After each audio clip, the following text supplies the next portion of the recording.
Okay, how to start to discipline myself? What do you mean by discipline here?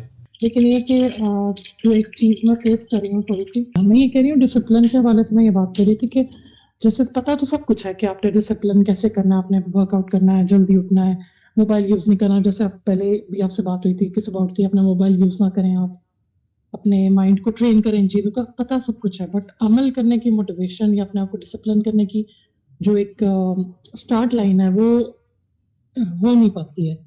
तो कोई ऐसी चीज जो इंसान को चीज मोटिवेट कर सके डिसिप्लिन करने के लिए अपने आप को, बस इतना सा सवाल था। डिसिप्लिन की जरूरत नहीं है। हम लोग ने सोशल मीडिया पे सुन के डिसिप्लिन को बहुत ओवर रेट कर दी है।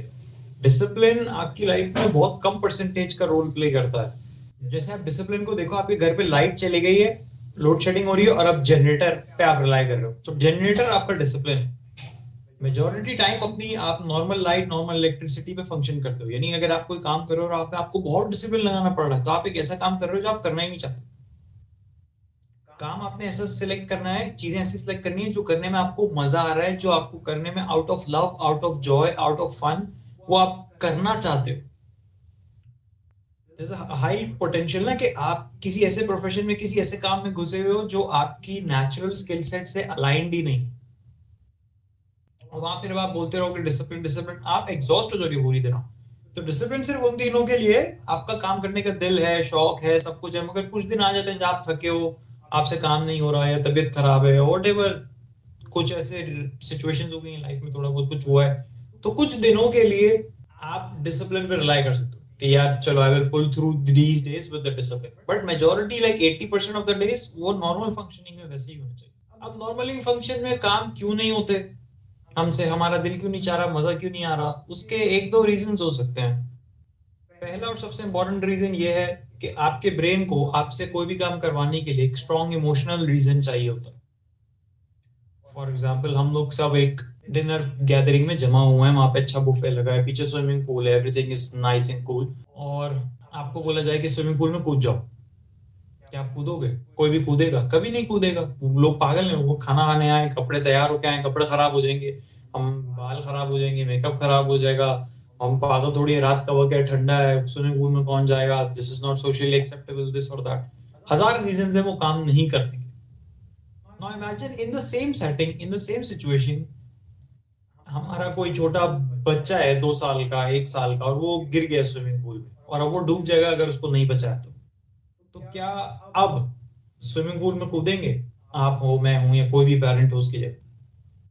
ऑफ कोर्स फौरन एक सेकंड भी नहीं लगेगा, हम स्विमिंग पूल में कूद जाएंगे। क्या बदला? सेम सिनेरियो है, सेम मेकअप है, सेम कपड़े है, सेम लोग जज करेंगे, सेम पानी ठंडा है, सेम रात का वक्त है, एवरीथिंग इज सेम। क्या बदल गया? ब्रेन को वो काम करने का एक इमोशनल रीजन मिल गया। तो आप जो भी करना चाहते हो, क्या वो काम करने का आपके पास अपने आप से पूछो, क्यों करना है ये काम, वर्कआउट करना है क्यों? क्या उसके जवाब में आपके अंदर से कोई इमोशनल रीजन निकल के आ रहा है? जैसे आप अगर किसी एथलीट को देखोगे, रोनाल्डो को देखोगे, या बड़े जो बहुत डिसिप्लिन्ड है, बहुत सालों से टॉप पे हैं, उनके पास बहुत इमोशनल रीजन है वो काम करने का। वो बहुत इमोशनली उस काम में इतना इन्वॉल्व हुए हैं, वो ऑब्सेस्ड है। तो अब अगर नहीं है इमोशनल रीजन तो क्या करें? बड़ा आसान है, अपने लिए एक इमोशनल रीजन बना लो जो आपके लिए बहुत इंपॉर्टेंट हो, और उसको बार बार बार बार बार बार बार बार अपने आप को दोहराना होता है, बोलना होता है, लिख के लगा देना होता है वॉल पे, बार बार अपनी डायरी में, अपने फोन के वॉलपेपर पे लगा देना होता है कि वो इमोशनल रीजन बार बार बार बार बार बार दिखे। जब वो बार बार दिखता है तो सबकॉन्शियस ब्रेन ट्रेन हो जाता है उस पर एक्शन लेने के लिए। जैसे किसी के लिए इमोशनल रीजन हो सकता है कि मैं घर का पेरेंट हूं या बड़ी हूं, तो मुझे अपनी एग्जाम्पल से लीड करना है अपनी औलाद के लिए कि औरत ऐसे जीती है।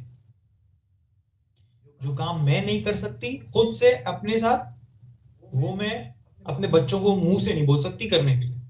अगर बोलना है मुंह से तो पहले मुझे वो करके दिखाना होगा, मुझे अपनी एग्जाम्पल से लीड करना होगा। मैं जिस किस्म का माँ का रोल प्ले करूंगी, जैसी औरत की इमेज अपने बेटे के सामने दिखाऊंगी, वैसी औरत वो अपनी लाइफ में अट्रैक्ट करेगा।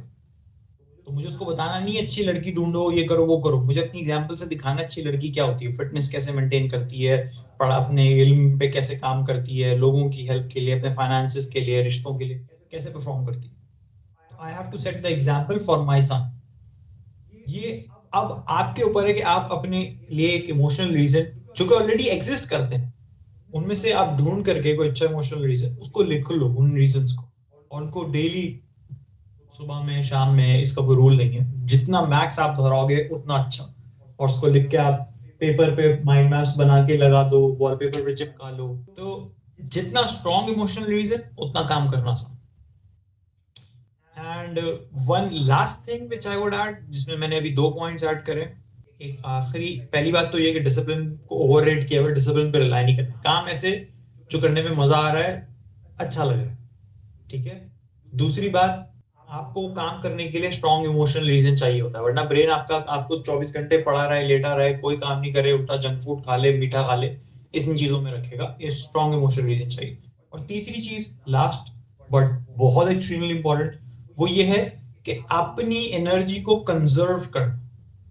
अगर आप जंगल में एक शेर को देखोगे तो शेर जंगल का बादशाह है, मगर शेर अपनी एनर्जी बहुत कम यूज करता है। अगर आप वो शिकार कर रहा है उस टाइम एक अलग फेज में है, जब वो शिकार नहीं कर रहा होता क्या कर रहा होता है, बैठा होता है, कुछ नहीं कर रहा, ना फालतू चल रहा है, ना फालतू बातें कर रहा है, ना फालतू घूम रहा है, ना फालतू लोगों के साथ हैंग आउट कर रहा है, अपना एनर्जी कंजर्व करके रिलैक्स बैठा। जब उसका परफॉर्म करने का वक्त आया, गो गो गो, हंट, शिकार, प्रोटेक्ट करने का वक्त आया, ही विल प्रॉपर 100% एनर्जी के साथ। तो आपने देखना है कि आपकी एनर्जी कहाँ कहाँ लीक हो रही है। हम कुछ बोलते हैं, इसमें एनर्जी लगती है, हम कुछ देखते हैं, इसमें एनर्जी लगती है, हम कुछ सुनते हैं, इसमें एनर्जी लगती है। हमारी एनर्जी कहाँ जा रही है दिन भर में, सुबह से उठ के? अगर आप इंस्टाग्राम, स्नैपचैट, टिकटॉक और ये चीजें, फेसबुक के शॉर्ट्स, रील्स वगैरह, ये सब चीजें बहुत रेगुलरली यूज करते हो, हाई पॉसिबिलिटी जो करने के काम है वो नहीं कर पाओगे। जनरल ऑब्जर्वेशन जो मैंने ऑब्जर्व करा, जो लोग बहुत स्नैपचैट यूज कर रहे होते हैं, स्पेशली स्नैपचैट और ऐसी चीजें, वो अगर फुटबॉलर्स होंगे ना, ट्रेनिंग मिस कर रहे होंगे, डिसिप्लिन के साथ ट्रेनिंग नहीं कर रहे होंगे, अपना बेस्ट वर्जन परफॉर्म नहीं कर रहा होगा उनका, वो अगर एमबीबीएस डॉक्टर बन रहे होंगे, पढ़ाई कर रहे होंगे, तो वो पढ़ाई प्रॉपर तरीके से नहीं कर रहे होंगे, एग्जाम के दिनों में जाग रहे हैं, लास्ट मोमेंट पे पढ़ने बैठ रहे हैं, डिसिप्लिन के साथ नहीं पढ़ रहे होंगे। वो अगर बॉडी बिल्डर्स हैं, रेगुलर जिम नहीं जा रहे होंगे। क्यों? क्योंकि स्नैपचैट, इंस्टाग्राम और ये जो एप्स हैं, ये इस तरीके से डिजाइन है कि आपका डोपामिन चूस ले। आपके अंदर लिमिटेड अमाउंट ऑफ डोपामिन है जो आप जो आपको मोटिवेट करता है काम करने। इन एप्स ने वो यूज अप कर लिया, वो खत्म हो गया। अब आप कुछ भी मेरी बातें सुन लो, कुछ भी कर लो, आपकी वो मोटिवेशन रहेगी नहीं वो काम करने की। तो जो करने के काम है, जब तक वो ना हो तब तक अपने आप को ये कुछ भी यूज मत करने दो। Better, the best scenario is in सबको अनइंस्टॉल कर दो। और अगर कंटेंट देखने का दिल चाहे तो YouTube पे या किसी एजुकेशनल प्लेटफॉर्म पे, जहाँ पे लॉन्ग फॉर्म कंटेंट है, लेक्चर्स हैं, पॉडकास्ट हैं, जहाँ पे गहराई वाली बात होती है, मजे वाली, जो क्रिएटर आपको अच्छा लग रहा है उसको बैठ के गहराई से सुनो। उससे आपका अटेंशन स्पैन भी बढ़ेगा और कुछ ढंग का सीखने को भी मिलेगा। मगर ये सारी apps is a no go, specially Snapchat और इंस्टाग्राम वगैरह। मैंने जनरली जितने केसेस देखे हैं जिनकी मेंटल हेल्थ खराब हुई होती है, जिनके रिश्ते खराब हुए हुए होते हैं, जिनमें डिसिप्लिन नहीं होता, जिनकी फिटनेस खराब हुई होती है, उनमें कॉमन ट्रेट है कि वो स्नैपचैट यूजर्स होते हैं, इंस्टाग्राम यूजर्स बहुत हैवीली होते हैं। तो मेरी अपने क्लाइंट से कोशिश होती है, पहला तो ये जो एनर्जी जाया हो रही है इसको रोको। मैं ये नहीं बोलता ये करो ये करो ये करो ये करो, मैं बोलता हूँ उल्टा है, जो कर रहे हो वो बंद करो, एनर्जी जाया करना बंद करो। अपने आप जब एनर्जी बचेगी अपनी बॉडी में, वो बिठा लो अपने आप को एक जगह पे ना, ऐसे बिठा लो और बोलो अब मैं अपने आप को, कोई बात नहीं, काम नहीं किया जा रहा ना, वर्कआउट नहीं किया जाता, कोई काम नहीं किया जा रहा, वो नहीं किया जा रहा, ठीक है, थकान हो रही है, हम यहाँ बैठे रहेंगे, हम ना किसी से बात करेंगे, ना कुछ सोचेंगे, ना फोन यूज करेंगे, ना टीवी देखेंगे, ना किसी से इंटरेक्ट करेंगे, ना किसी को कॉल करेंगे, ना कुछ सोशल मीडिया ऐप। हम थके हुए, कोई बात नहीं, अब हम बैठे रहेंगे। अगर करना हुआ तो जो मेरा करने का काम है वही करेंगे, पुशअप करेंगे, एक्सरसाइज करेंगे, वरना कुछ नहीं करेंगे। और बैठ जाएंगे, हिलो भी नहीं वहां से, बैठे रहो बैठे रहो बैठे रहो। एनर्जी जो अपने अंदर जमा है ना, वो ब्रेन आपको खुद वो काम करवा देगा। तो I would say these 3 steps की एनर्जी कंजर्व की, फिर काम कुछ ऐसा सेलेक्ट करा जिसमें थोड़ा बहुत मजा है। जिम में इन सब चीजों में मजा आता है, बैडमिंटन खेलने में मजा आता है, वॉकिंग करने में मजा आता है, रनिंग करने में मजा आता है। ये सारी चीजें जो नेचुरली इंसान को मजा देती हैं, इनसे ब्रेन में अच्छे केमिकल्स रिलीज होते हैं, मेडिटेशन वगैरह एवरीथिंग। तो कोई ऐसी एक्टिविटी जिसमें थोड़ा मजा है, एंड मोस्ट इम्पोर्टेंटली कि आपके पास कोई स्ट्रॉन्ग इमोशनल रीजन है वो काम करने में। ये कहते हैं you have to be discipline, अरे that is a motivational gimmick. वो motivational speakers वाली बात है. I don't believe that.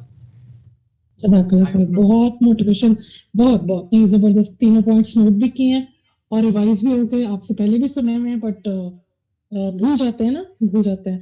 तो इंशाल्लाह इन टच रहेंगे और मैं रिवाइज करती रहूंगी इंशाल्लाह इन चीजों को। जज़ाकल्लाह खैर, बहुत हेल्प हुई है, थैंक यू। कुछ क्लैरिटी आई? बहुत एकदम से जो एक जैसे कहते हैं ना कि वो पता था लेकिन वो पर्दा डला हुआ था आंखों पे, तो वो एकदम से जैसे ना झनाके से क्लियर हो गई चीज, अल्हम्दुलिल्लाह। जज़ाकल्लाह खैर, बहुत फर्क पड़ा है, क्लैरिटी मिली है, बिल्कुल मिली है, अल्हम्दुलिल्लाह, thank you so much. Yes, sounds good. I'll see you next time. I'll end this here. Allah Hafiz.